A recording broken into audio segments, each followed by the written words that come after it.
On a mis le plaid, personne ne voit.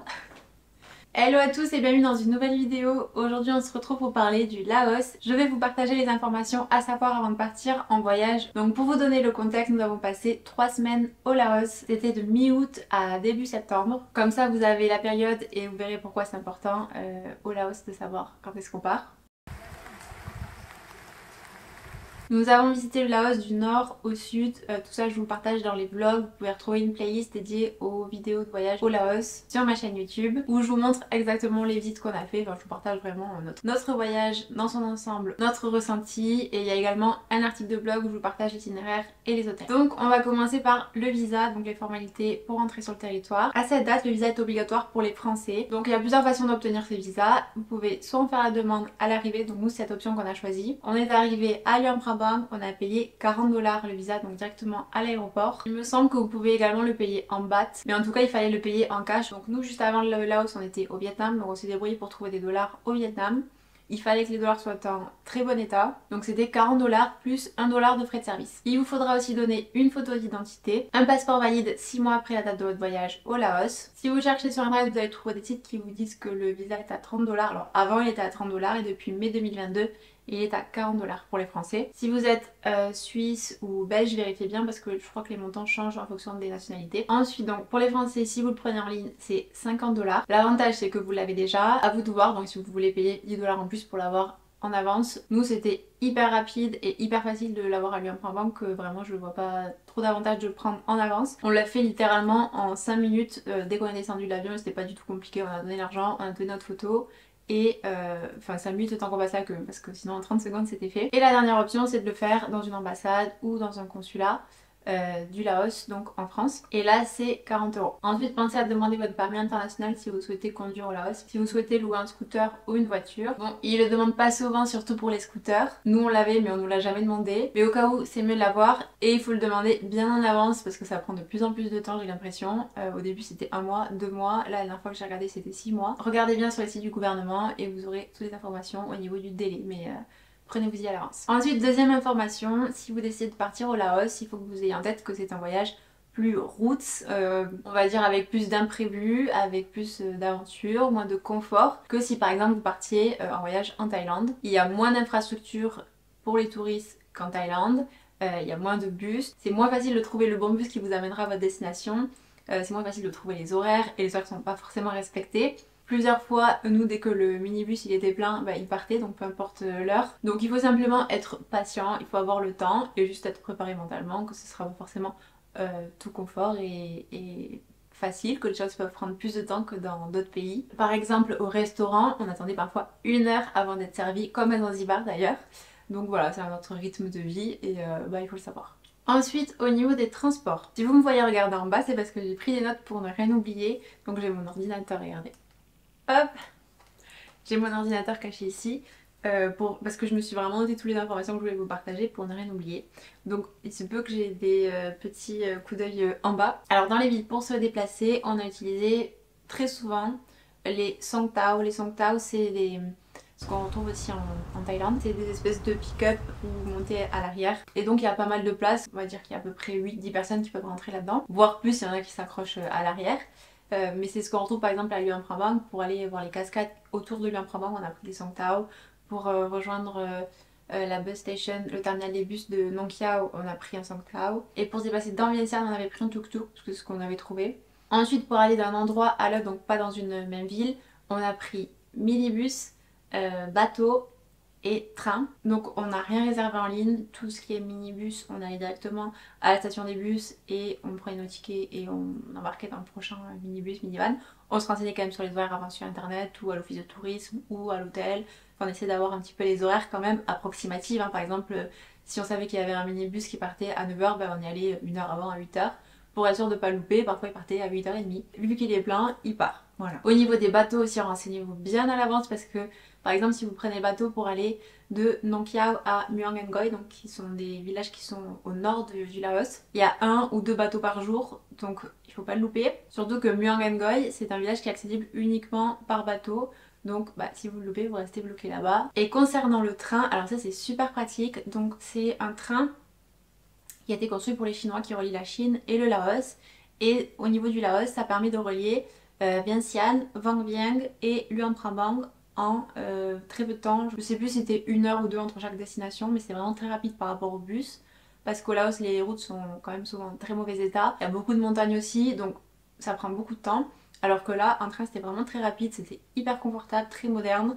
Par contre, sachez quelque chose, c'est que si vous prenez le train, c'est hyper contrôlé. Nous, ils nous ont confisqué un couteau à la guillole qu'on avait toujours sur nous pour couper des fruits, etc. Ça sert toujours d'avoir un couteau. Bah, ils nous l'ont confisqué avant de prendre le train. Tout ce qui est spray, aérosol, et ça ne passe pas. Tout est scanné avant de rentrer dans la gare. Donc ça, faut y penser. Il faut soit finir les produits avant de prendre le train, soit ne pas les prendre si vous venez directement de France, sachez-le. Pas de soucis pour l'anti-moustique, ils sont passés. En fait, c'est les aérosols et pas les sprays qui sont interdits. Si vous le cherchez en anglais, vous pouvez trouver les objets qui sont interdits dans le train. Vous n'avez même pas le droit de les mettre dans vos gros bagages, puisque vos gros bagages viennent avec vous dans le train. Ça reste à la douane, à l'entrée de la gare. Ensuite, pour visiter les alentours d'une ville, on a loué des scooters. Donc on a loué un scooter.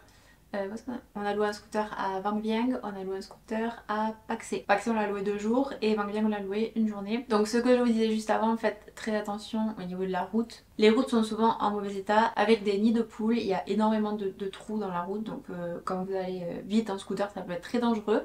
Faites vraiment attention. Bon après évidemment portez un casque et s'il pleut faites aussi très attention. On en parlera ensuite dans la rubrique météo. Mais en tout cas si vous venez pendant la saison des pluies, il y a des chemins qui sont très glissants, des chemins très boueux où c'est compliqué. C'est autour de Pak Se où on a quand même bien galéré avec le scooter. Il y a beaucoup de chemins de terre et les chemins de terre deviennent des chemins très boueux quand il pleut. Donc là c'était hyper glissant. Maman elle continue à pied et les garçons au loin. Donc si vous venez à la saison des pluies, faites très attention. Ensuite une mini rubrique sur les Laotiens qui sont un peuple extrêmement gentil, très accueillant, très souriant. Ça fait vraiment plaisir et chaud au cœur. Dans les petits villages, les enfants ils sont trop contents de voir des étrangers, ils crient tous hello dès qu'on passait devant.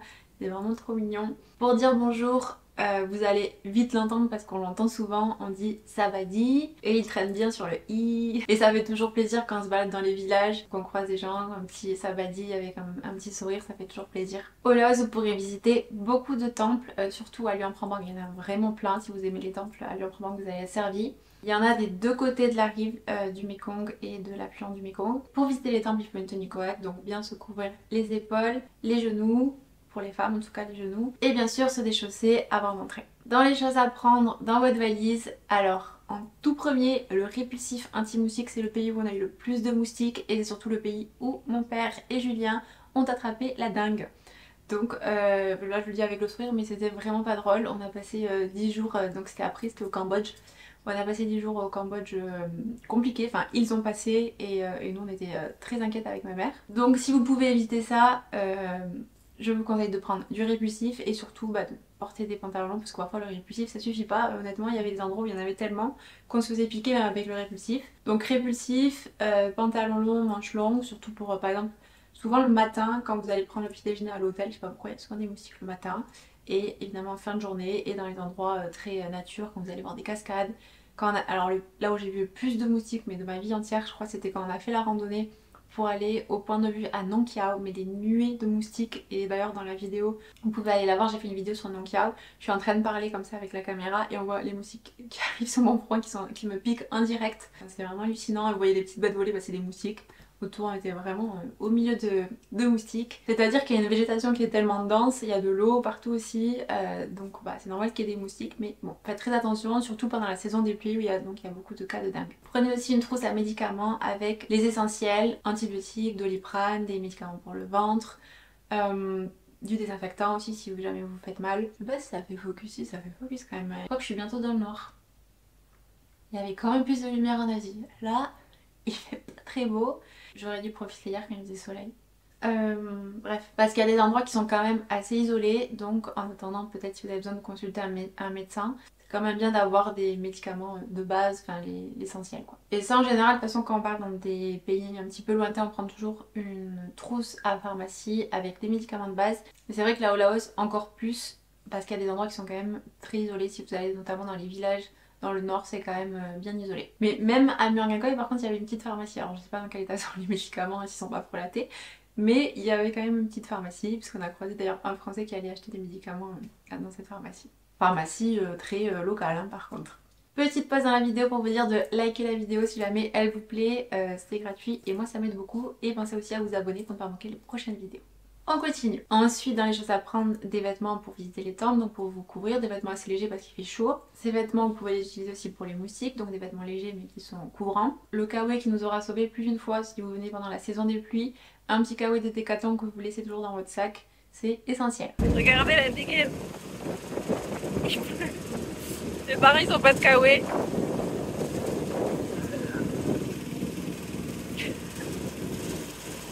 Une lampe frontale, je sais pas si vous savez mais donc nous on passe toute l'année en Asie et donc c'est mes parents qui sont venus de France nous rejoindre et ils ont donc amené une petite lampe frontale puisqu'on n'avait pas de lampe frontale, mais pour tout ce qui est rando, pour aller voir les grottes, même dans les petits villages qui sont pas forcément très éclairés, c'est pratique d'avoir une lampe frontale. Mais là où ça m'a été vraiment utile, c'était pendant donc la rando qu'on a fait de nuit, enfin avant le lever du soleil. Ah donc il y a toujours cette même rando où on a vu les moustiques. Ensuite des bonnes chaussures pour marcher, pour être confortable et pour pas glisser.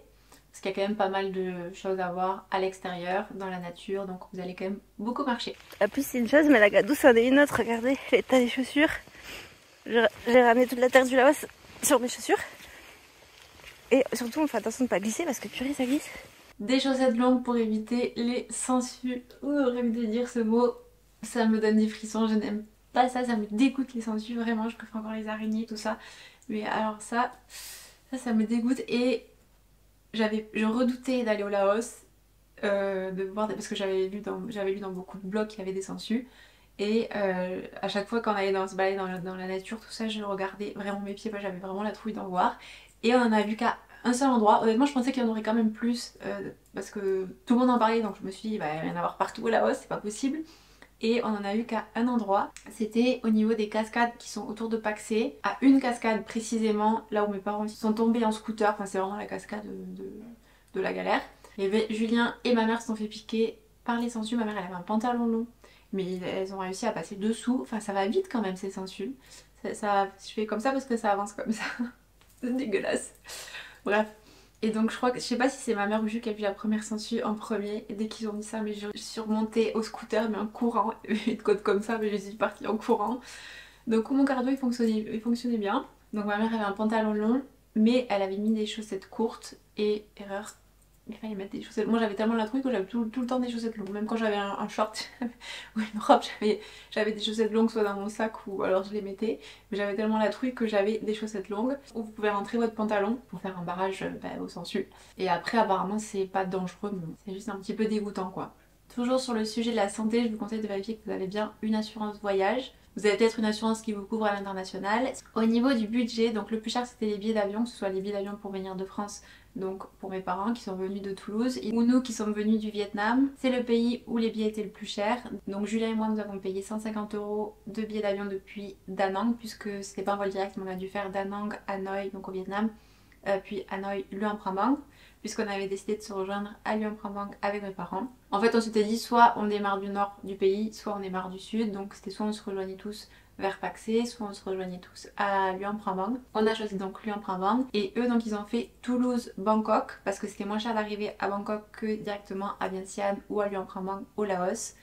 Ils ont fait donc Toulouse-Doha avec une escale à Doha au Qatar, puis Bangkok, et Bangkok, Luang Prabang avec AirAsia. Donc si jamais vous venez de France, ça vaut souvent plus le coup de prendre un vol France-Bangkok ou France-Kuala Lumpur et ensuite un vol, c'est souvent avec AirAsia, en direction du Laos. Et de faire donc vous-même votre itinéraire. Et nous dans notre cas c'était plus cher parce que c'était plus cher que quand on est allé en Thaïlande, quand on est allé en Malaisie. Quand on faisait par exemple Thaïlande, Malaisie ou Malaisie-Vietnam, c'était moins cher que là les vols qu'on a pris en direction du Laos ou pour sortir du Laos. Au niveau des logements, c'est vraiment pas cher au Laos, il y en a pour tous les goûts et pour tous les budgets. Vous pouvez littéralement dormir pour quelques euros si vous acceptez donc de dormir dans des conditions par contre très basiques. Donc nos hôtels c'était entre 12 € et 26 € le plus cher, donc 12 € c'était à Luang Prabang. Il y avait quand même le petit déjeuner, c'était vraiment une petite chambre très basique, la salle de bain elle était limite un peu cracra, mais pour 2 nuits ça faisait l'affaire. De toute façon on n'est pas resté dans la chambre les premiers jours. Et ensuite 26 € c'était à Vientiane, donc c'est là que c'était le plus cher, mais bon ça reste quand même encore très raisonnable.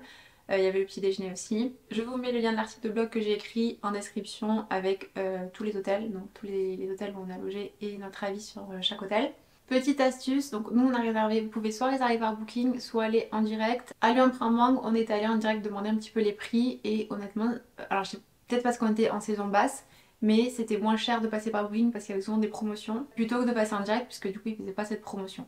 Comment on était pendant la saison des pluies, je sais pas, mais en tout cas vous pouvez toujours tester, hein, vous demandez en direct quand vous arrivez à Lyon-Pramont. Mais sincèrement c'était plus embêtant d'aller faire du porte-à-porte, d'aller toquer à tous les hôtels pour savoir les prix que de réserver en quelques secondes sur Booking. Après ça c'est chacun qui fait comme il souhaite, mais on n'avait pas envie de passer des heures à faire du porte-à-porte pour grappiller quelques euros.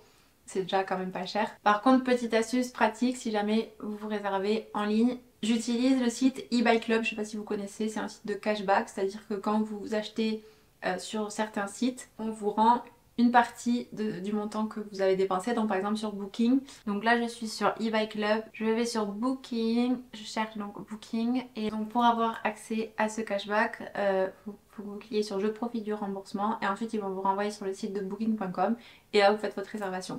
Sur une réservation ça va pas trop faire la différence, mais sur plusieurs réservations c'est quand même pas mal. Et là je vous montre Booking, mais il y a plein de sites, il y a des sites aussi de mode. Il y a aussi des compagnies aériennes, si vous réservez par exemple sur Volotea, c'est sur eBuyClub, donc là ça vaut quand même le coup. Il y a Lufthansa, il y a Qatar Airways, il y a Iberia, il y a quand même pas mal de compagnies, donc ça vaut le coup. Et moi j'ai téléchargé l'extension de eBuyClub, comme ça me met si jamais il y a du cashback disponible quand je vais sur les différents sites, et donc c'est pas mal.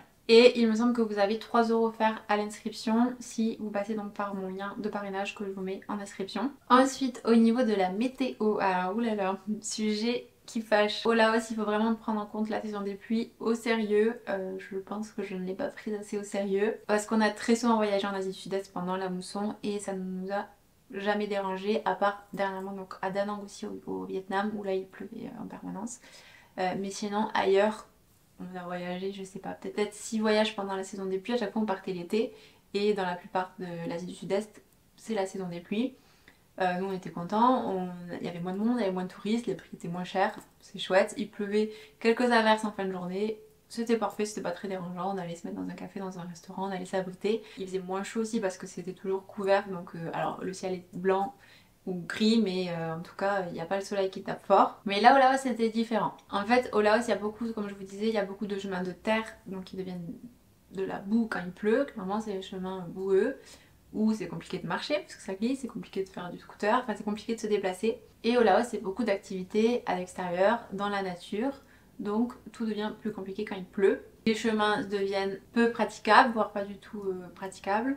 C'est compliqué d'accéder à certains endroits. Je pense à la balade à Muang Ngoy où on a rejoint Bon Ma. Je vous mets quelques images. Ça me fait rire maintenant d'y penser, ça nous fait des beaux souvenirs. Mais on pouvait pas faire 2 pas sans glisser quoi. C'était vraiment mais hyper glissant. On s'est retrouvés avec les chaussures orange recouvertes de boue. La galère au Laos. On a marché dans la gadoue. C'est pour ça aussi que je vous dis de prendre des chaussures, de bonnes chaussures, mais aussi des chaussures que vous pouvez salir, donc vous en moquez. C'est pas la peine de prendre des super chaussures de marque toutes neuves, vraiment pas au Laos, parce qu'il y a beaucoup de terre rouge. Vos baskets vont vite devenir de la même couleur que la terre. Je pense aussi quand on est allé voir les cascades, donc comme je vous disais autour de Paksé, sur la boucle des Boloven où on a failli tomber, mais je sais pas combien de fois en scooter, c'était vraiment hyper glissant. On a eu aussi quelques petites surprises quant à la couleur de l'eau. Au niveau des cascades qui sont autour de Luang-Prabang, on devait avoir des cascades à l'eau turquoise. Certaines presque laiteuses, c'était de l'eau verte ou marron, mais pas du tout bleu turquoise parce que il avait tellement plu qu'il y avait énormément de débit, donc ça a remué un petit peu tout ça et c'était pas du tout la couleur qu'on avait vue sur les photos et à laquelle on s'attendait. Alors c'était quand même très beau, mais c'est pas ce à quoi on s'attendait, ce qu'on avait vu. Il y avait aussi les Blue Lagoon autour de Vang Vieng. Vous voyez que ça a quand même impacté pas mal de choses, j'y repense. Donc les Blue Lagoon autour de Vang Vieng, et c'était pas du tout bleu, c'est pareil, ça devait être des super lagons bleus où on peut se baigner, nager comme des piscines naturelles. C'était des brown lagoons, c'est des lagons marrons où ça donnait pas du tout envie de se baigner clairement. On avait limite même du mal à s'imaginer qu'on puisse se baigner là. Il y a un point de vue aussi vers Vang Vieng où on accède en marchant, mais là c'était beaucoup trop glissant pour y aller, donc on n'a pas pu y aller. Enfin voilà, pour donc toutes ces raisons, si vous pouvez, je vous conseille d'éviter la saison des pluies, ou en tout cas ayez conscience de ce que ça peut impacter. Et si vous pouvez pas éviter la saison des pluies, ça se fait, nous on l'a fait, mais ce sera un peu différent et parfois un peu plus compliqué. Voilà. Et donc si vous voulez aller pendant la meilleure saison, c'est entre novembre et février. Apparemment de mars à juin ça va encore, et la saison des pluies c'est entre juillet et octobre, et nous on y était donc de mi-août à début septembre. Donc on y était vraiment en plein dedans. Au niveau donc des balades et des visites, vous avez tous les vlogs, donc toutes les vidéos de notre voyage au Laos où je vous montre vraiment tout ce qu'on a visité, tout ce qu'on a vu. Si vous voulez, je peux vous faire une vidéo récap dédiée donc vraiment à l'itinéraire, combien de temps on a passé dans chaque endroit, ce qu'on a apprécié, ce qu'on a visité. Si ça vous dit que je fasse ça, je peux le faire, dites-moi en commentaire et je le ferai avec plaisir. Si je peux vous donner mon ressenti, on a hésité au début à aller dans les petits villages qui se situent au nord du Laos. On savait pas trop si ça valait le coup, c'est vraiment des petits villages, il n'y a pas non plus grand chose à faire. Mais je vous le dis maintenant qu'on l'a visité, ça vaut vraiment le coup.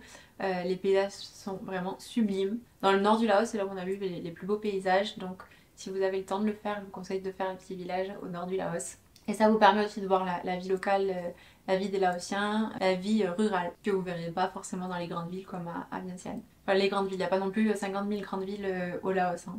Et quand vous baladez et que vous visitez, faites très attention aux mines, il ne faut pas sortir des sentiers battus, il faut rester sur le chemin parce qu'il y a encore énormément d'accidents, notamment des enfants qui marchent sur des mines qui n'ont pas explosé. Donc faites très attention. Alors, petit point nourriture au Laos. La base de la nourriture, suspense, c'est le riz. Évidemment, c'est le riz. Vous retrouverez quelques plats typiques au Laos que je vous conseille de goûter, comme le lap à base de viande ou de poisson, le sushi, par exemple chicken sushi.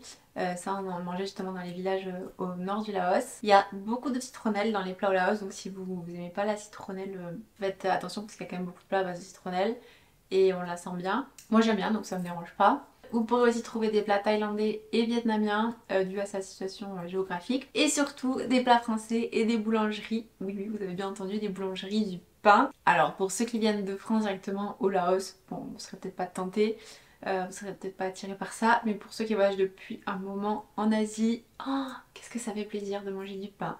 De manger des croissants, de manger des chocolatines à pain au chocolat. C'était vraiment un régal. Et pas juste dans la capitale, donc pas juste à Vientiane, à Luang Prabang aussi on s'est régalé. Et même dans d'autres petites villes, à Paksé aussi on a mangé, il me semble, on a mangé du pain je crois. Et j'ai même mangé un sandwich à la rosette et au cornichon avec du beurre. C'était trop bon, ça c'était à Vientiane. J'étais trop heureuse, mais il fallait pas plus pour être heureuse.